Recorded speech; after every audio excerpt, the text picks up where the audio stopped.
This right here, girl, is an ad. I'm gonna need you to get you some of this Just Move Energy supplement so you can have the energy to get your workouts done like I need to get mine done, girl. It is sometimes a struggle and you need a little extra. Plus the protein shakes. I don't have an appetite a lot of the time. Protein shakes really help me after the workout because I do not want to be on the massage table with my stomach growling because that's where I'm going after this, okay? So I get my protein shake done before, boom, I got both of them. I'm ready, okay? I'm getting old. My knees is a problem. Do you see me warming it up?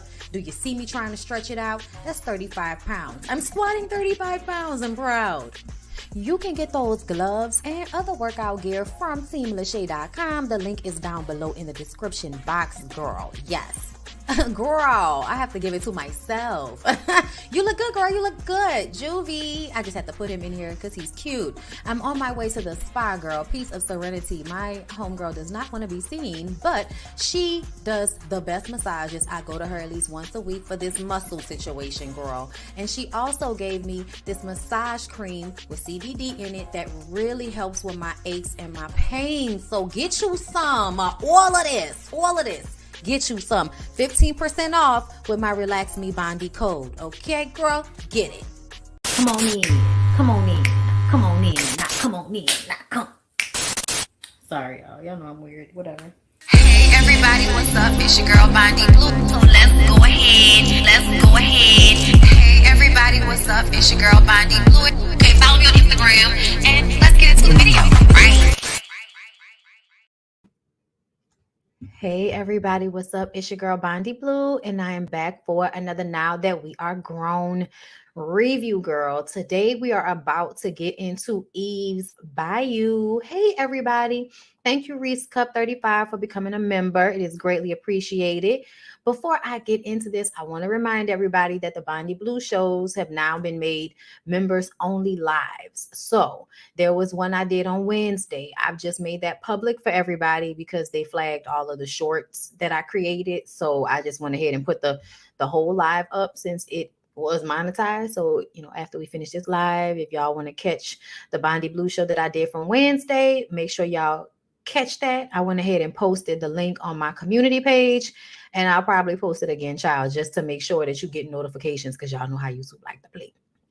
But anyway, we are here for Now That We're Grown, Eve's Bayou. And you guys, I feel like when this movie first came out, it got a lot of mixed reviews, even though Siskel and Ebert said it was the best movie of 1997. And I'm going to tell you why. Because the movie was magical within itself, but people do not like when they don't get an ending they can understand. They do not like that. But I think that this is one of those movies where they were trying to make a point with the way they made the movie. So even though we didn't get a definitive answer for the ending of this movie, that is the point. Eve's Bayou is about memory. It's about remembering traumatic experiences and how, depending on who the person is, the memory can be different. The story can be different. It can have a different context, a different tone. And that's what happened here, girl. Okay, memory. Listen, we're gonna get into it. I'm getting everybody a chance to get into the room, girl. Don't start quoting now, because I'm ready. All right, y'all. Make sure y'all like the video as y'all come into the room. We are going to pray for the best that we get through this live without any technical difficulties, girl. So let's go ahead and press through. Let's start. Y'all ready? Let's do it. Okay. So, Eve's Bayou is named after an enslaved African medicine woman who saved the life of Jean-Paul Baptiste, okay? Who in return for saving his life, freed her and gave her this island, this piece of land that they now call Eve's Bayou. Perhaps in gratitude, she bred him 16 children. Perhaps. Okay? I say perhaps because we know how often during slavery, what people perceived as relationships that were romantic were really forced. Like a man can have 15, 16 children with a woman and she not want any of that. Okay. But yes, she bred. And when they said she bred 16 children, it made me think more of slavery and how her being with him may not have been a choice. And even if at some point it was something that she felt was a better option, it's kind of like it's either be with this white man that's going to give me a piece of land and somewhere for all my children to have something thereafter, or fend for myself or possibly have to run, because if I tell him I don't want to give him 16 children, he may try to kill me. You know what I'm saying? So it definitely was giving this was a relationship against this lady's will. It's lagging a little bit. Let me know, you guys, before I get into it, okay? But the 16 children of Jean Paul Baptiste and Eve, the enslaved African woman. I'm sorry, y'all. Okay, yeah, no.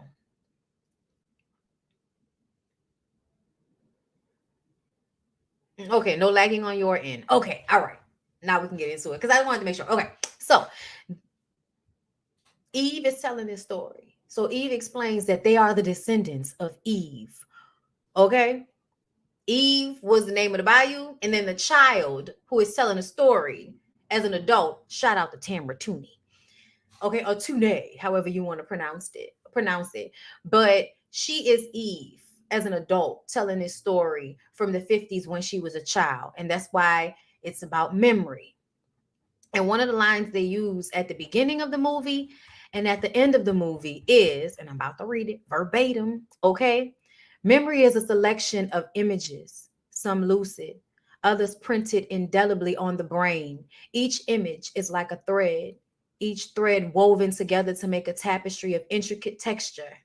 And the tapestry tells a story, and the story is our past, okay? Y'all said it's lagging now? Okay. There's a lag on my feed. Okay. It's blurry. Okay, now y'all are saying that y'all are getting issues. Okay. All right. So I really wanted this to be alive. I did. But I also do not want to start this and then it starts, doing the start, stop. Like I really don't want to go through that. So I may possibly, make sure, just make it so that this video is not alive. Like we might have to just drop off and I'll have to come back. It's on and off. Okay. Um, for some it's lagging, for others it's fine. We will live. It's okay. Yeah, no, I just because I really don't want this to be messed up. Yeah, it doesn't matter if you're it doesn't matter wherever I'm live from, it's gonna be an issue. The sound isn't affected, it's the video quality that's lagging. Okay. All right. So let me see, because I don't usually I would start a recording, with OBS, and that would be going at the same time as this, but it was causing issues. The audio is not lagging, it's the video. Okay. All right. I feel like I want to, have a clean feed, but I don't want the computer to crash on me like it did the last time. So I'm kind of scared to start a recording on its own.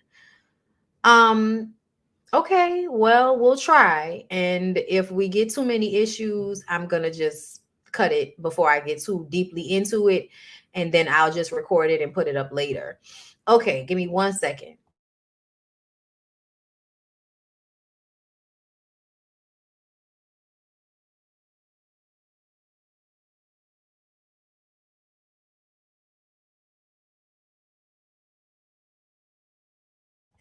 Okay, since the audio is giving us, is better than the video quality, I'm just gonna stay off camera for the beginning of this video. All right. 200 people in here. Y'all like the video. And now I am going to start again. Okay. All right. Eve's Bayou, named after an enslaved African medicine woman who saved the life of Jean Paul Baptiste, who in return freed her and gave her a piece of land by the bayou. Perhaps in gratitude, she bred him 16 children. We told y'all we do not think that she wanted to do this. We feel like this may perhaps have been against her will. They are the descendants, this whole family are the descendants of Eve and Jean Paul Baptiste. And we have young Eve here, named after the original Eve, telling the story of the summer she killed her father. That's how they catch you. What you mean, the summer you killed your father? Kyrie Downs, thank you so much for the super chat. The history of the Bayou sounds eerily like the history of the neighborhood I grew up in. Oh, thank you. The story begins at a party being thrown at Eve's family's home. A couple is on the dance floor, slow dancing to a fast Zydeco song, which was weird to me. Two things, okay? I just want to point this out for reference point. I'm sure Black people listen to Zydeco music. I mean, we do now, but when I was growing up, it probably would have been a blues song, okay? I'm just telling y'all right now, it was given wacka. Was it wacka something blues? Lackawanna blues? That's what this scene was giving me, because back in the day, when people were still segregated, Black people used to throw the best fish fries and parties down to their houses. Okay. So, as I was saying, the Marros, Maddie Marro and Lenny Marro, are on the dance floor, slow dancing. Lenny got his hands full of Maddie's ass. Okay, Maddie is played by Lisa Nicole Carson. And if anybody knows anything about Lisa Nicole Carson, y'all know that she was the epitome of sexuality. Like the lips, the titties, the ass, like she's giving you all of it, honey. And she's going to look at you like, come get it, you know? So as she and her husband are on the dance floor dancing, there are women who are sitting, kind of watching. And they already talking about her, saying that he better get that ass while it's in his hands before he loses it, because apparently Maddie is for the streets, okay? So Harry is taking candidates of Eve and her mom, Roz, and her aunt, Moselle. Auntie Moselle smacks Harry upside the head and tells him to put the camera down. And I don't know if anybody else noticed this, but in the moment when she hit him upside the head, I was like, she got a lot of, it was just like extra aggression. Okay. I don't know if it was just me, but it seemed like it was a little extra aggression in that moment. Like, down, Harry. I was just like, girl, let's calm down for a second. Why does it feel like we're this, angry about it? And this is another thing I noticed throughout this entire movie, and tell me if I'm tripping. Throughout the entire movie, I felt like Eve's perspective of all of the men was a little worrisome to me. It was a little worrisome to me. Uncle Harry, Mr. Lenny, a lot of these men gave me the vibes that they were being too nice to the little girls. It might just be me, but Uncle Harry, wanting a kiss for the chocolates, I'm sure it was innocent, but I believe they did that on purpose. When you think about the overall story, it gives the notion that young girls weren't safe around men, not even their fathers. I think that was a huge, part of the story here, is that no matter what, you always had to kind of be on the lookout for somebody trying to snatch your puss, for lack of a better term. Okay. So Eve, aka Red, like I said, is serving chocolates at the party, and she's receiving kisses from Uncle Harry for them. Her mom asks, where did she get those chocolates, with this look on her face as if she knew something that we did not know. She says, you told me to help serve, Mama. Then she tells her to go finish serving them then.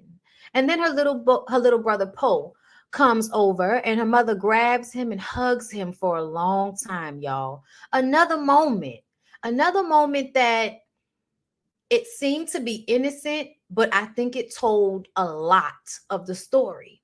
In this moment where Roz picks up Poe and holds him and kisses him, mommy's baby, just utter admiration for this little boy, and Eve stands by, and Eve looks jealous. I feel like as the middle child, she felt like she was nobody's favorite.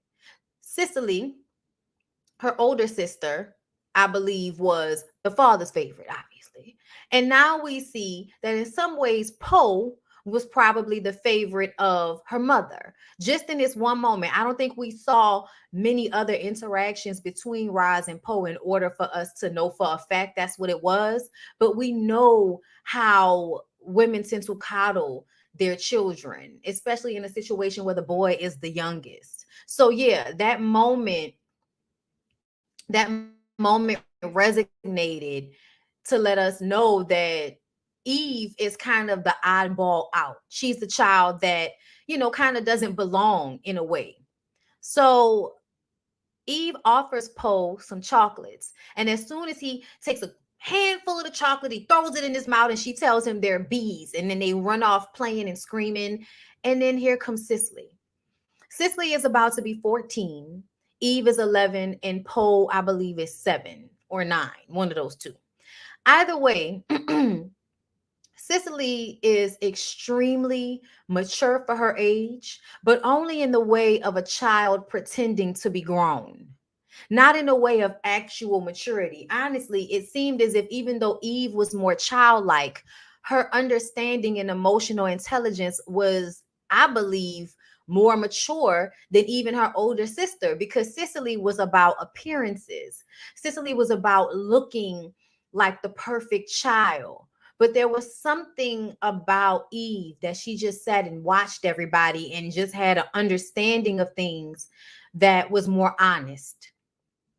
So, like I said, Cicely comes over, quotes Shakespeare, and then they toast champagne in French. Viva livre les bâtisses, bon chant et bon santé. Wait, I'm sorry, I want to say it right. Bon chant et bon santé, mere. Okay? So, whatever the hell that means. Let the good times roll. That's not what that means, but that's what that means. Okay, long live the family Baptiste. Okay, and let them have a good time, child. All right, my broken French goes in and out, child. But y'all know I have a particular kinship to this movie, not only because I am from New Orleans and grew up in Louisiana and have my own family's connection to what I feel like is hidden voodoo or voodoo, if you want to be more accurate.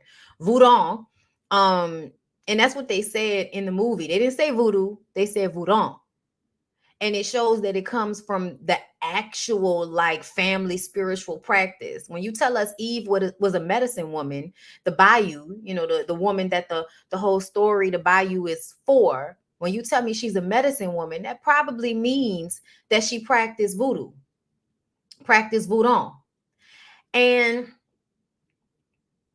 there was a moment during the movie where it's obvious that she's not supposed to practice voodoo. They don't want her to practice voodoo, but they know what she does is real in some capacity. So they respect it. Everybody in the community respects it, right? So that makes me feel like Eve passed down the gift to her line. It's not just about being a medicine woman. It's also using those herbs and things and actual spells and practices and things of that nature. Like they were showing us this in the most subtle of ways, which I thought was beautiful, especially because they put it in realistic terms.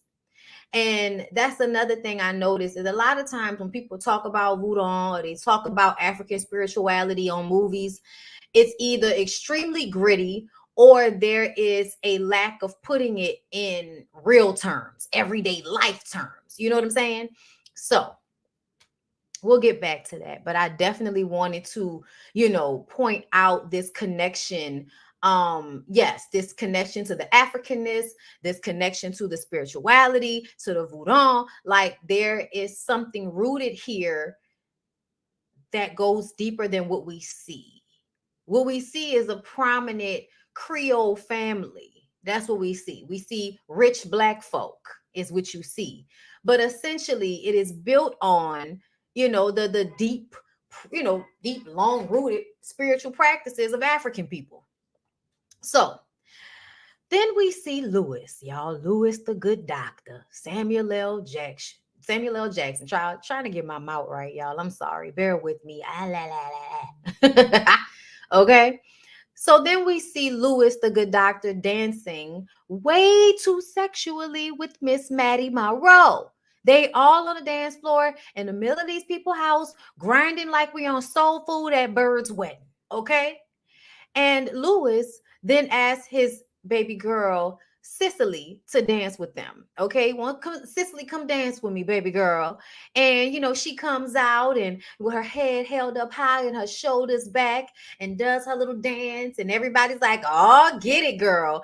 Definitely just like in Soul Food, where Mama Joe comes over to interrupt the bumping and grinding that Lemuel was doing with his ex old lady. Yeah, it seemed as if Lewis definitely realized that this maybe didn't look so good. But I think this was another moment where pay attention. Lewis is letting y'all know that he doesn't really handle himself well. He's sloppy about it. He does shit in front of everybody, and it's crazy. Like his character is so charming, you want to choke him with his charm because he'll do things in front of everybody that are obviously inappropriate, and then he'll smile and act as if it's nothing, lighthearted almost. And you can understand why everybody will allow him the grace. Like I don't know why, but as I was watching throughout the movie, Lewis often seemed like somebody that was always trying to be a good guy, even though he was obviously really messed up. You know what I'm saying? Like it was this need, I guess, to somewhat be a people pleaser, but as a man, that turns into a whole nother thing. Yes, thank you for pointing that out, that he handed Eve the tray when he went to dance with Cicely, and then, come dance with me, baby girl, as if Eve wasn't standing right there. So Lewis then, like I said, asked Cicely, his baby girl, to dance with him, and both Eve and her mother, Roz, stand by looking jealous. I thought that was funny too. It wasn't just Eve that looked upset, it was Roz who was upset too. Harry asked Eve to dance, and she says it's okay, and then she runs off to the barn, angry, or the carriage house, whatever you like to call it, and falls asleep in the carriage. When she wakes up a little while later, she finds her dad and Mrs. Maddie Monroe hunching up against the wine bottles they were supposed to be coming to get. And as soon as she wakes up and she sees him thrusting against her and her moaning in exhilaration, she starts to hyperventilate. Something falls, and they're made aware that somebody has caught them. And when Lewis turns around and puts the light on, the look on his face, y'all, this is really one of those times where Samuel L. Jackson was acting his ass off, okay? Because it was all about his facial expressions. He turned the light on, there's this look of, wait, what's going on? Who's in here? Then the surprise, and then the shame of his daughter catching him. And then he hurry up and turns it on. He goes over to her. She's hyperventilating. He gets her to breathe, calm down, picks her up, hugs her. And she says, I'm sorry. I was asleep. And he says, oh, it's okay, baby. You scared us too. And I was like, the fuck you mean she scared you too? Y'all, that was something very interesting to me. Very, very interesting for him to, in some way, act as if they had both startled each other. Yeah, you may have been startled, but your daughter wasn't startled because she heard something go clunk in the carriage house. She's hyperventilating because she saw you sticking your penis in Miss Maddie here, Miss Maddie Monroe, while her mom is only, 4 yards away inside of the house, along with the rest of the family. I mean, it was almost not just downplaying, but acting as if, oh, it's okay, baby, as if Eve did something wrong by being in there. Like, that was another thing. I was like, why is he saying it as if she did something wrong? Blaming her. Yes, it was absolutely trying to balance blame between them. And I feel like this is the moment you realize how manipulative you are. Not only manipulating the adults around him, but the way he will manipulate the children. This was definitely a moment where you recognize that Lewis definitely was like A1 at manipulation. So he reintroduces Eve to Mrs. Monroe. And he asked her to go and make him a drink. And Maddie seemed like she was upset that he had to talk to his daughter after they got caught fucking in the carriage house. I said, Maddie, if you don't take your whole ass on somewhere, sitting up there mad because this man has to deal with his daughter, like she did that at the end of the movie too, showing complete aggravation because his children have come and interrupted her getting Lewis's doctor dick. He tells her that he loves her mother and he will always love her mother, always. And she asks how come he never dances with her at parties and he only dances with her privately. Y'all, that was very hurtful to me. Like, I don't know why, but for some reason, that resonated like a motherfucker with me when she said, you only dance with me in private, as if he couldn't show the same amount of love to Eve in public as he did in private, almost making a side chick out of his daughters. Like, I don't know what that's about, but that's basically what it feels like. It feels like you have to hide the love that you show to Eve because you know that not only may Roz be slightly jealous, but you know Cicely is going to be extremely jealous. So he says from now on, he will dance with her at every party. And it was obvious that he was so happy that Eve had, removed that whole conversation of him sleeping with Maddie, that had been removed completely. Now she's back to what she originally was upset about, which was feeling as if she was always being chose last or not chosen at all. Very reflective of the way her mother feels about him constantly having to leave the house and go see his patients. I'm using quotation marks. So her mom comes outside and says, it's time for her to go to bed. All her cohorts have now gone up to bed so that they can get into their pajamas. And Roz can tell that something is wrong, but she keeps a smile on her face the entire time she's looking at her daughter very quizzically. And, she waits until she kisses her goodnight to ask Lewis what happened. Like, what's going on here? And Lewis says, oh, she'll be all right. She asks if he's coming in and he says in a minute. She knows something is wrong, but she smiles and she goes inside because that's what the wives do. They just listen to their husbands, blindly so. You see something ain't right, but you're just going to keep on smiling. I thought that was another moment where you're just seeing these people's personalities so early on in these very small moments. You just kind of, if you're paying attention, then you can see it. Yes, thank you, Miss Lady, for pointing out that him saying he'll dance with her at all of the parties seemed like a bribe. Yeah, like I'll dance with you in public if you keep this our secret. Yes, absolutely, absolutely. He only knows how to show full attention / affection to one woman at a time. Yes. It gives Black Sheep vibes, a recipe for the outcast. Yep. So moving on from there, y'all, when Eve goes upstairs, she's still upset. And I thought that was very interesting as well. She's a little girl, you guys. Eve is only 11 years old, and she understood enough to pretend as if nothing was wrong, goes upstairs, and now she's completely upset again. A terrible burden to put on a child. So many burdens to put on a child. Once we really get down to a child, okay? But like I said, when Eve goes upstairs, she's still upset. And Cicely asks what's wrong with her, and she tells her that she saw Daddy and Mrs. Marrero together. Cicely instantly goes to, it's not true. Daddy wouldn't touch that cow.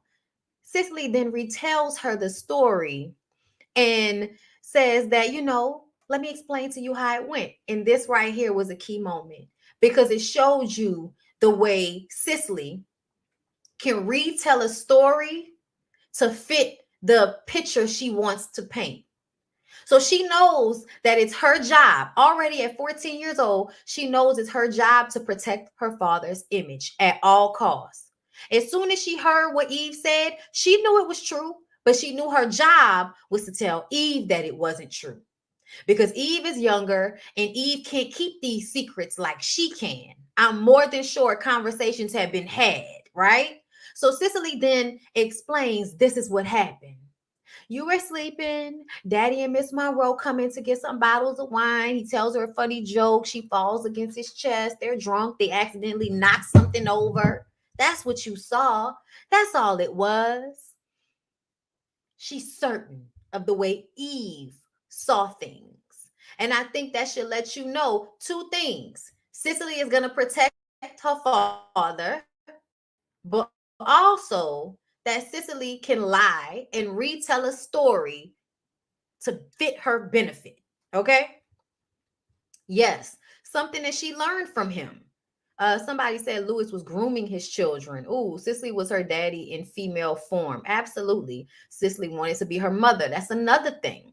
Cicely was male identified, like the patriarchal Southern belle trope. Absolutely. Absolutely. With the way she carried herself. You could tell it was about appearances and putting forth the perfect little girl vibe for everybody. And you have to put forth that performance for your father, so you can always be his favorite. So just think about the fact that Cicely at 14 years old is having to project herself in a certain way to receive her father's love and admiration.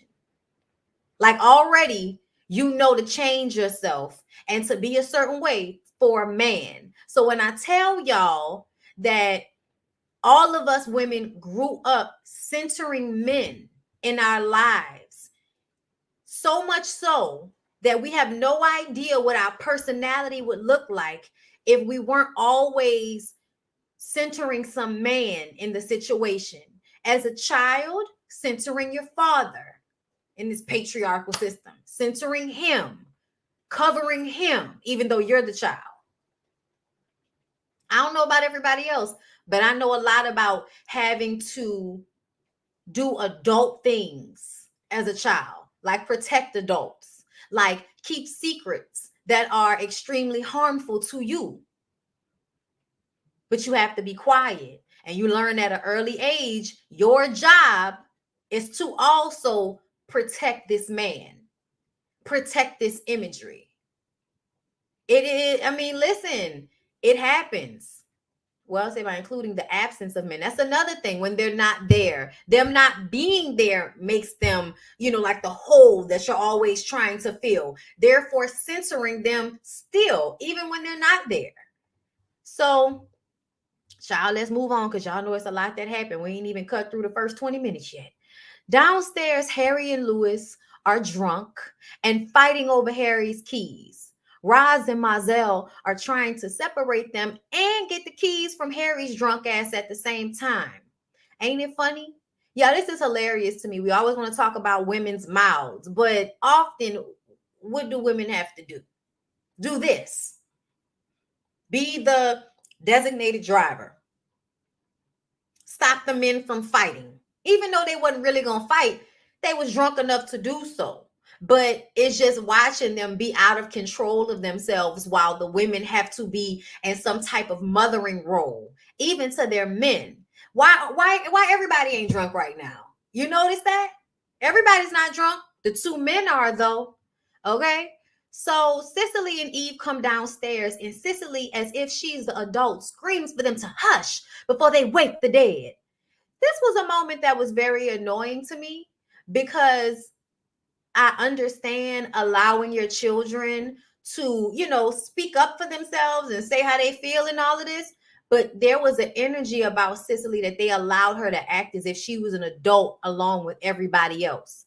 Why do you think you can come downstairs and tell the four adults that they need to hush before they wake the dead as if you're grandmere?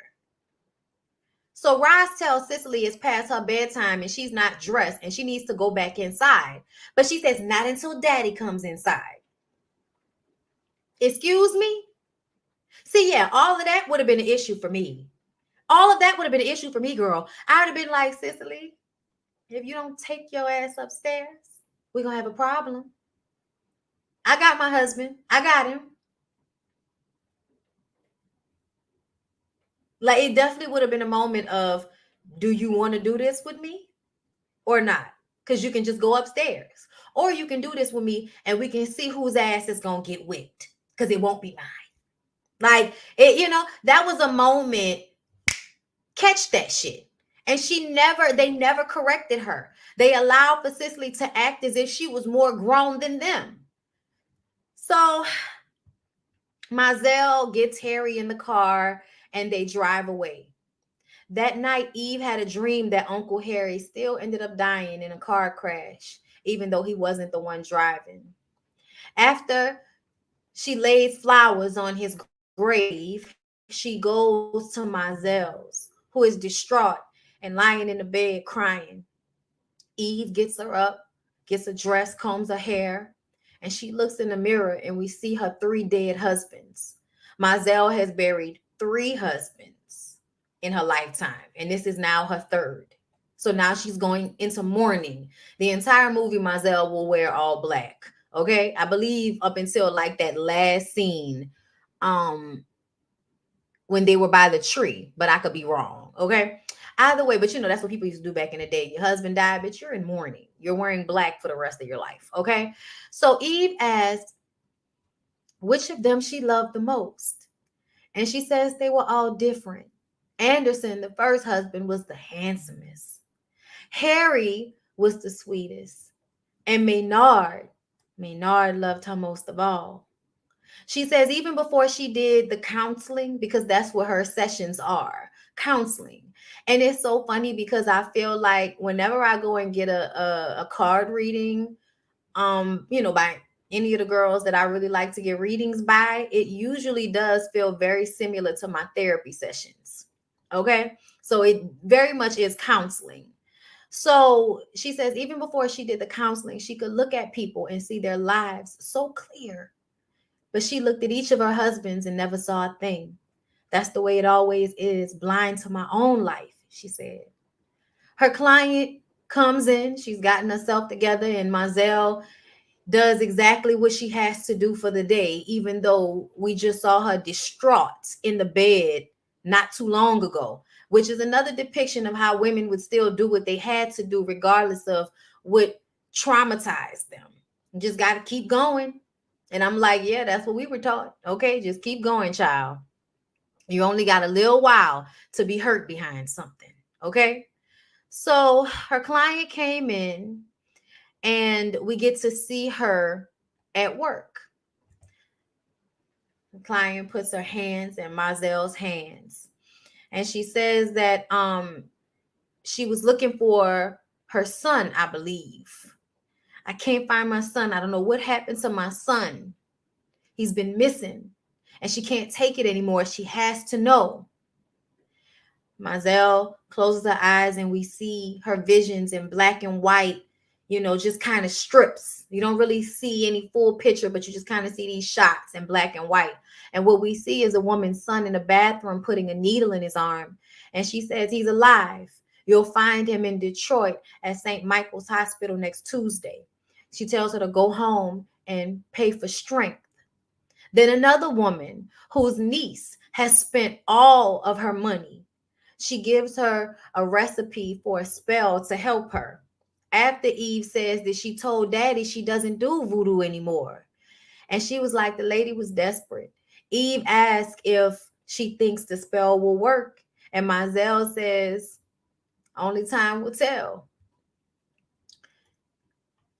So she wore blue too. I saw black for most, like almost every outfit I saw black. I must have missed the blue. It's definitely therapeutic. Yes. Let me see what else. But low key, that was Ra's fault as the real lady of the house for not checking Cicely. Exactly. This moment reminds me of the scene of the divine intervention of the Yaya sisterhood, where the mother was mad at the daughter because the father treated her better. Oh, yeah. I haven't seen that movie in a long time. So when they get back to Eve's house, Roz is crying and distraught. Apparently, some woman called the house behind Lewis. Eve and Post stood by on the stairwell, eavesdropping until Cicely ran them away so she can take their spot listening. Okay. Louis comes in the door and she tries to warn him, Daddy, they're mad. Don't go in there. And she was like, he says, who's mad, baby? Like with a smile on his face, and just pushes her out the way. And he looks into the room and he sees Mazel, his mom, and Roz all sitting there upset talking about this woman that called the house. He looks in on them and laughs and says, they always mad. Y'all, that was his mama, his sister, and his wife. Not like the times of today. Okay? It's not like the times of today where, you know, a man will cheat on his woman and his side of the family just goes along with it and act like ain't nothing wrong. Okay? No, they was upset on Rye's behalf because it's about the family. Once you've married this woman and created this family with her, it's about doing what's right by your family, not us ignoring how you're wrong because you're our connection to the family. And I love that. I love the fact that at the end of the day, even his sister, who made a lot of allowances for him because she felt like they were so much alike, was still looking at him like, boy, what the is going on? Okay? Just disrespectful as shit. But it was so funny to me how we never really got to hear Roz complaining about what happened to them. Because it's from the point of view of Eve, we never got to really hear Roz have these conversations with Louis. And I'm kind of mad at that, but I get it, you know? Roz said, tell her, well, I got 3 babies over here. I don't like the kinship of, about family they had back then. I do like, yes. I got you. You do like it. Got you. Okay. So Louis, the next day, takes Eve on his house calls. Okay. It's the 50s. I didn't even know doctors still did house calls back then, but they sure did. Okay. So first they go see the woman that Mazel gave the recipe for the Gree bag to. She's supposed to keep that Gree bag close to her chest. And you know, Louis comes over, check her pressure, make sure she's taking her medication. And, you know, she like, oh, Lord, everything gonna be just fine. She hold on to that bag. Then Stevie, who was just fine, but pretending to be sick so that she can ask for help for her pain. What pain might that be, child? We don't know. But Louis asked for Eve to wait outside. When he rejoins her, Eve asked him, does he want more kids? And he was like, no, I'm good with just the 3 of you. And he says, no, I don't mean like, you know, from us, but kids from somebody else. And he bends down, he looks at her ears, he looks at her eyes, and he says, well, I can't see any reason why you would say such a foolish thing. You look healthy. Basically letting her know that that was foolish and craziness for her to ask if he wanted a family outside of their own. It's obvious that the kids are scared that their dad is going to leave their family. The mom, Roz, is getting more and more upset, bothered.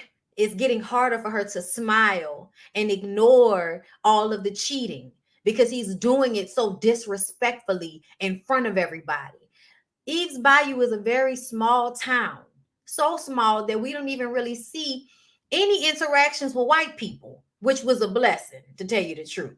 The fact that these people could live unobstructed by racism, even though we know they probably dealt with it, but we didn't see it anywhere in the movie. And I really love that aspect of this as well. But he was going around having sex with all of these women who he was also seeing. And as you can see at the beginning of the movie, everybody was already talking about him and Maddie. So it's only a matter of time, I guess, before he leaves, runs off, or whatever. That's how everybody feels. Which makes me think, I was like, I don't think he was ever going to leave. I think that he, you know, he liked being where he was. I think he loved Roz. I think he thought she was beautiful and a showman's piece and all of that shit. But essentially, he was always going to want more than one woman. I don't think he would have ever left her to go and be with some other woman, because it wasn't about the fact that Roz wasn't good enough. It was about the fact that Louis needed to feel good enough. And the only thing that made him feel good like that was all of those women, you know, trying to get his dick and his attention, because child, that lady looked like she called that man over there for some dick and she needed it now. The daughter is standing outside the door and y'all still gonna fuck. I was just like, oh wow. Oh wow. Anyway, he was like, well, baby, I gotta go back to the hospital, so I'll take you home. And she was like, come on, daddy, please. And he says, all right, well, I'll race you to the hospital. There was so many times where he's smiling at Eve and she runs off or looks away, walks away, whatever, and his smile goes to a serious face. And I often wondered what his thoughts were. He seemed to love his children. He did. But I wondered if it upset him how astute Eve was. Eve was sharp, picked up on a lot, and was honest enough to ask questions and say things. She had not learned yet that it was all, that everything was supposed to be about protecting the image like Cicely. She doesn't have that yet. She gonna get it though. After the daddy die, I feel like that's the lesson she'll learn, to be more reserved with the things that she sees and understands over time. Eve has a gift. Eve has the same gift as Mazel, the gift of sight. So she knows what is going on, not just because it's happening around her, but because she also has a sixth sense. So I think the dad, Lewis, knowing that his sister has the same sixth sense and it's in their family, even though they try to act like it's not real. Lewis specifically tries to act like Mazel is just crazy and they just allow her to do the counseling sessions to keep her busy. But we all know that the gift was real, absolutely real. And so he knows that. So I think that he would get tired of how Eve would so easily pick up on his lies. He's thinking this should be easy. This is my middle child. This is my younger child. This should be easy to lie to her, but it's not. So Roz and Mazel talk about, take a walk, and they talk about how Lewis knows how to fix things. That's what made Roz fall in love with him. He knew how to fix things. He become, this young man becoming a doctor. And she said, hopefully, he could fix me. That's what she thought. And then, she realized that he fixing everybody. And she hopes that he'll fix whatever was wrong with the woman who called their household. She left her family and came to a swamp to find out that he wasn't the healer she thought he was, just a man. And I'm like, like we figured it out. Like the rose-colored glasses have fallen off. Mazel says she and her brother are one and the same. She would say that often throughout the movie, that they were so much alike. They were one and the same. And she says one day he'll look at you, Roz. He'll turn around and see you for who you are, and he'll stop looking for what he already has. And even though I felt like on some level this was true, you know what I'm saying? Like on some level, there could be a moment where he looked at her later in life and felt like, all right, I'm done, But essentially, I felt like it was bullshit.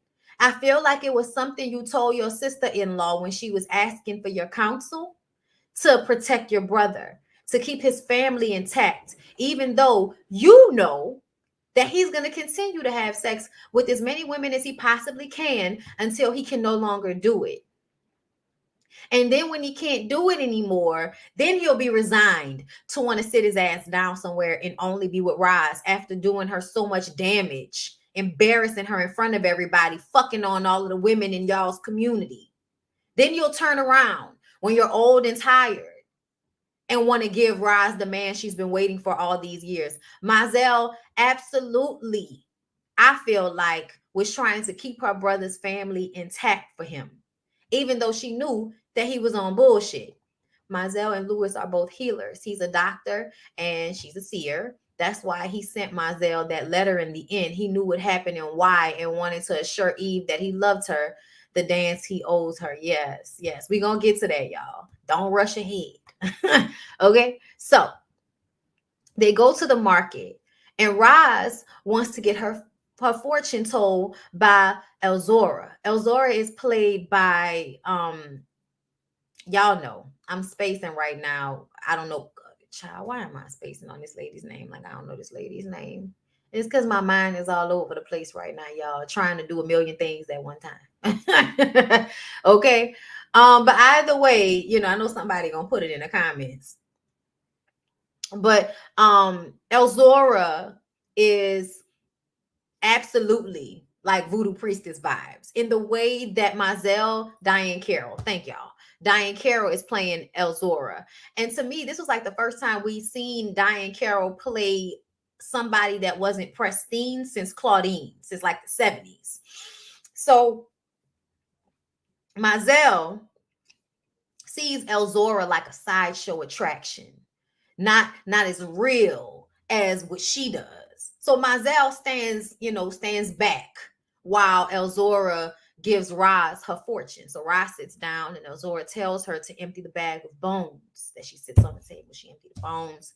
Elzora looks through the bones and she says, "You're in pain. There's an end to your pain, but not the way you expected. Sometimes a soldier falls on his own sword. In 3 years' time, you will be happy again. Look to your children." Roz wasn't happy with what she said. That wasn't good enough. But Mazel heard something that rang true. And her interest was piqued. So she goes to sit down and she puts her dollar in the jar first. Normally, people would get their fortune told, then they put their dollar in the jar. But Mazel came and took that dollar out with her head held up high, put the dollar in, and then sat down. Like, now tell me mine, since you know so much. Elzora knows who Mazel is. Elzora says some things are better left unsaid. She said, "I paid you to tell my fortune, old woman. So tell my fortune." She says, "You are a curse. Next man that marries you is a dead man. Always be that way." Mazel screams, "You horrid old dying witch!" She runs out in front of a bus, dazed and confused, and has a vision that causes her to pass out on the street. This vision was of a child being hit by a bus. They rush home worried that one of the children could have been their own. It could have been Poe, it could have been Cicely, it could have been Eve. So they rush home, and y'all, I love their house. I love their house. This large willow tree out in the front. You know what I'm saying? These kids are all, playing by the bayou. It's just a beautiful, beautiful setting. And when Mazel and Roz come running all over the property looking for the kids, okay, they push them all inside. Everybody's all scared, like, what the hell is going on? And we find out when Roz sits down with Lewis that Mazel had a vision of a child being hit, so she wants to keep the kids inside all summer. Lewis thinks that's crazy. Lewis says his sister has, is not, he said, my sister is familiar with the inside of a mental hospital, correct? Like, why are you taking her so seriously? And his mother says, "Mazel may be crazy, but those visions always come true." I said, "I know that's right, mama. Don't be sitting up there calling my daughter crazy." Cicely goes and gets her father the paper because everybody's sitting down at the dining room table, Sunday dinner.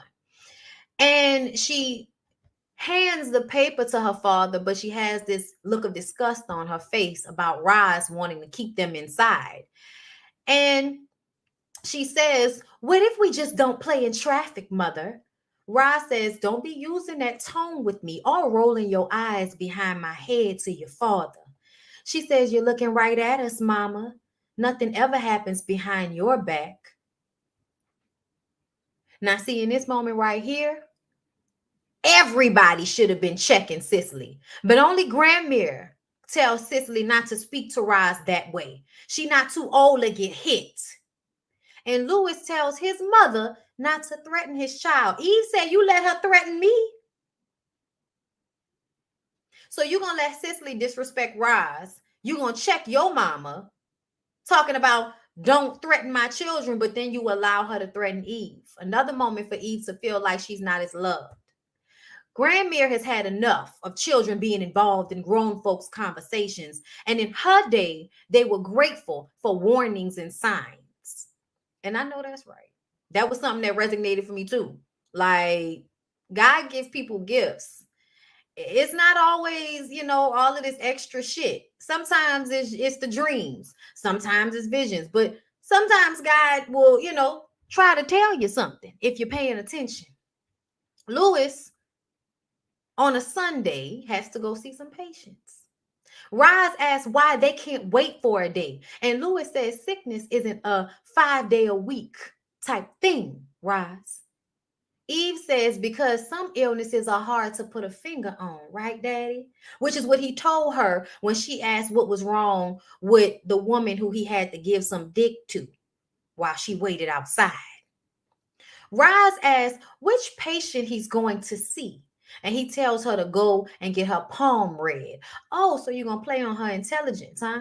You heard she went and got her palm read. Mizell, huh? Or did she tell him that part? Because I feel like, I don't even know if she told him that or if Mizell told him that, okay? But either way, it was to play on her intelligence. You want to call her stupid, when we know good and goddamn well, it's the last thing she is right now in this moment. She not stupid. She clocked you. She know what you're going to do. Your daughters know what you're going to do. Both of them have said things that incriminated Lewis. Cicely thought that she was saying something to hurt her mama, but nothing ever happens in front of you, mama. Girl, you insinuating that shit is always happening in front of your mama's face. And she just sits there and smiles. I almost feel like on some level, Cicely feels like she would probably handle her father cheating on her better than her mother does. Girl, crazy as hell.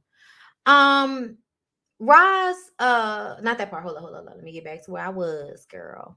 Cicely goes back into the dining room and asks her mother if she thinks she's being a little immature, not letting us go outside, telling daddy not to go to work. What's wrong with you? Y'all, in this moment right here, I would have smacked the taste out of Cicely's mouth. I would have. I don't believe in hitting children. I would like to be a gentle parent. But if you ever in your motherfucking life think you will stand in front of me like you push me out your coochie and ask me what's wrong with me when I'm questioning my husband about why he can't spend time with us, you're going to get hit. I'm sorry. Because you grown, right? So you should be able to take this ass whooping you about to get. Since you think you grown enough to chest up to me and ask me what's wrong with me. Girl, what the hell wrong with you? And who the hell you talking to? Girl, listen, this is one of them times you wish Lynn Whitfield, the villain, would come out, okay? Because this is one of the movies that Lynn Whitfield was not a villain. And we wish that she would have been, okay? Roz walks over to her and says, if you're lucky, you might live long enough to have a husband and children of your own. But until then, this is my house. Do you understand me?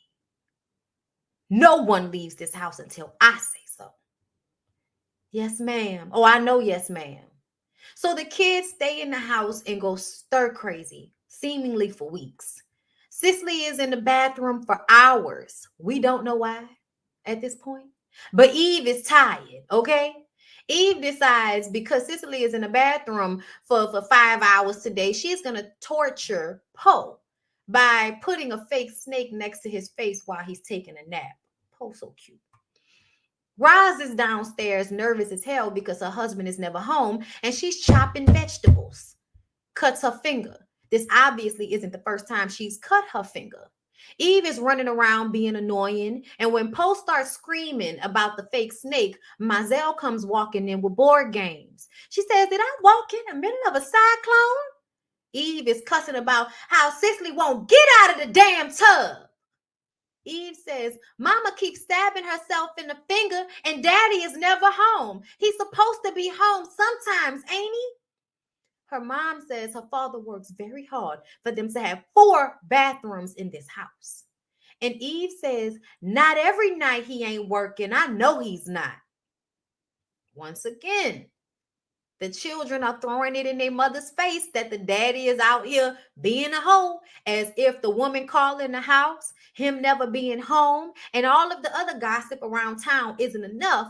Her own children are throwing it in her face that Lewis is out here fucking on everybody. Child. Mizell snatches Eve away and she asks if that's her idea of being a good daughter. And this is when I love Mizell. I love Mizell for this. Eve tells her, I saw Daddy and Miss Monroe together. Mizell tells her, the cigarette in her mouth, all nervous and shit. If you tell anyone, I will kill you. And then I was mad at Mizell all over again. And then she tells her, if you get careless with your mother's feelings again, I will do you harm. She says, me and your father are a lot alike. And then she tells her the story about what happened with Maynard. She tells her she didn't know that her second husband, Maynard, loved her the most until she met Hosea. She says Hosea would make her feel like her whole body was burning. If Maynard knew, he never said a word. And one night, Hosea showed up and told her to pack her bags. She was leaving with him. And she went up there to pack her bags and she heard Maynard speak in a voice she had never heard before. And he pulled a gun on her husband. But Maynard walked up to the gun and told him, my wife ain't going nowhere with you. So do what you gonna do. Mizell walked into the room and he says, Mizell, tell this man you ain't going nowhere with him so he can leave our house right the fuck now. And she walks over and stands next to her husband and she says, please leave our home. I never want to see you again. And Hosea looked at her and said, okay, and shot Maynard in the chest. She said, I was alone for a while after that. Y'all, this story, there's so many things about Mizell that I feel like were amazing. Like you're a woman in the 50s. You're, a widow. Obviously, you're a widow. But you're a counselor. And you're a woman in charge of yourself. In charge of your own life. In charge of your home. When Mizell finds a man, they fit into her life. She doesn't fit into their life, right? So the story that she tells really is trying to tell Eve that your daddy ain't different from me because I've been in situations like this before myself. It didn't end, as easily as this situation might end, but I felt like it was like a foreshadowing that somebody was going to have to die because of a love triangle. Even though this wasn't really a love triangle. Maddie was the main, but she wasn't the only.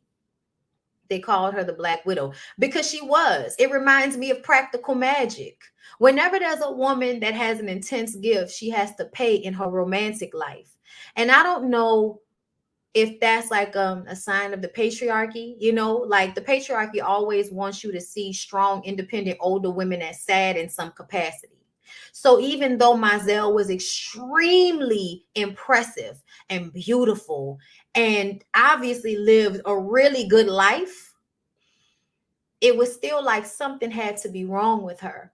And her not being able to keep a man is one of those things. It was crazy. It wasn't crazy. I lived a similar story. My ex didn't accept any man I dated after him.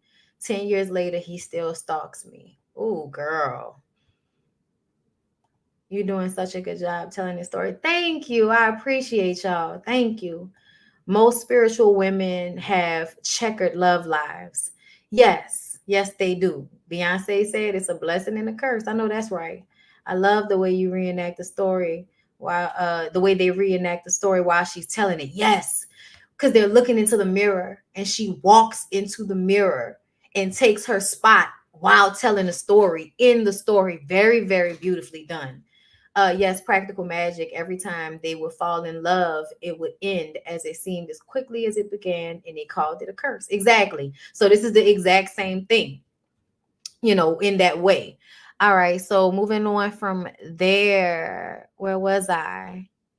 After she finished telling her that story. So y'all, Cicely is waiting up reading for Louis to come home one night when, he's coming home from giving that peen out to whoever. And Eve comes down just as Louis walks in. Cicely is jealous, and is jealous because he tells her and Eve to go to bed. See, if Eve would have stayed upstairs, then she would have had her alone time with Daddy. But when Eve comes running downstairs, that ruins it. So now she walks away pissed off. Everybody's vying for Daddy's attention. The women out in the street, and then when he comes home, he got his daughters and his wife fighting over his attention. Thank you, Natalie, for becoming a member. Thank you. One day in the rain, Mazel is playing her piano when a stranger comes to her door with long white hair and a paint set. He asks for her. And says he's Julian Gray Raven. He's looking to get his fortune told. He's been looking for his wife. He can't continue, but he can't stop until he knows, where is my wife? And it's so funny to me because I feel like this was the realest shit to show you how most grown people have the same things going on in their romantic lives. You either in a good place, on your way to the bad place, or you in a good place coming from the bad place. Okay? But that's literally the dynamics of almost everybody's relationship. So Julian Gray Raven is no different. Mazel sees the vision of his wife laid up in a bed with some other man that she's taken to. So then we see him obviously repaying her by painting her portrait. And y'all, this is when music finally comes into the scene for me in a real way. I want a Sunday kind of love. A love to last past Saturday night. And I like to know it's more than love at first sight. I need a Sunday kind of love. Oh yeah, I want a love that's on the square. Can't seem to find someone to care. And I'm on the lonely road that leads to nowhere. I'll need a Sunday kind of love. Listen, I love me some Etta James, okay? When he went away, the blues walked in and met me. Oh, yeah, if he stays away, oh, rocking chair's gonna get me. All I do is pray the Lord will let me walk in the sun once more. Can't go on, can't go on, can't go on. Listen, I can't go on, girl. But I love it. I love it. It set the tone because after he was done painting her, they made love. And Julian Gray Raven became Mazel's new man. Okay. Cicely went missing. What the hell? Everybody's supposed to be in the house. It's storming. And Cicely's ass is nowhere to be found. Roz is on the phone with the police, wondering what the hell is going on. And then here comes Cicely walking in the door. She didn't went to the beauty parlor. She walked in. I went to see Daddy. And then I took 2 buses and walked over the train tracks and went to the beauty parlor and got my hair done. You like it, Mama?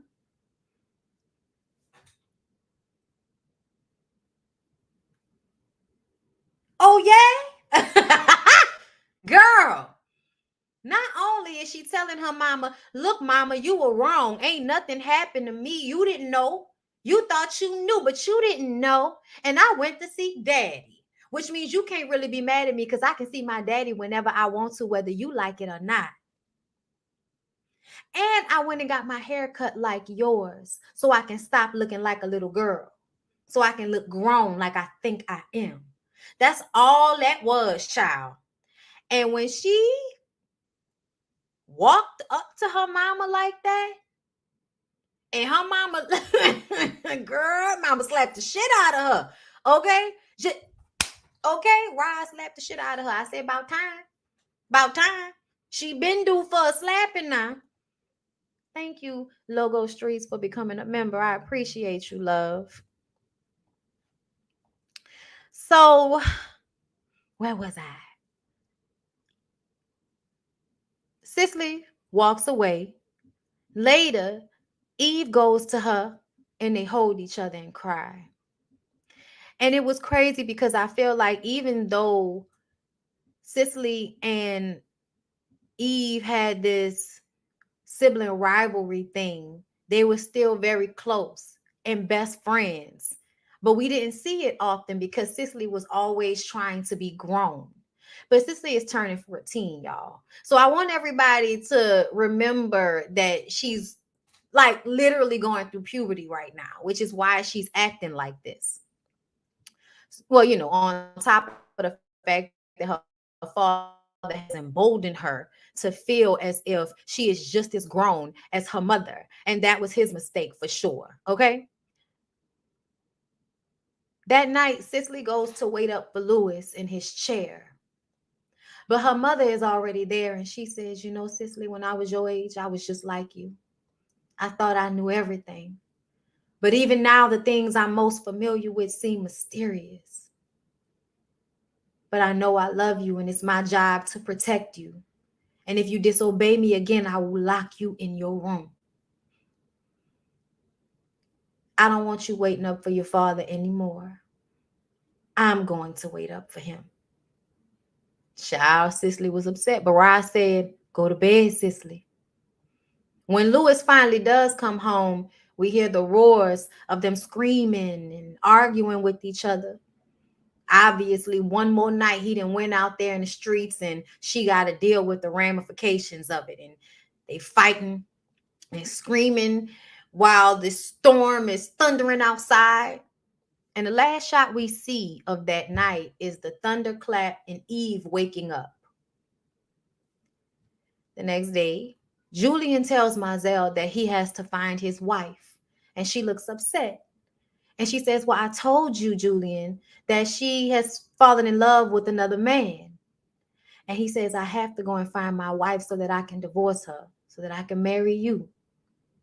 She tells him that she can't marry him because she's cursed and she's barren. She can't have children. And he says, you're not barren, you're wounded. And in that place, I will plant seeds. Y'all, listen, they gave us very small pieces.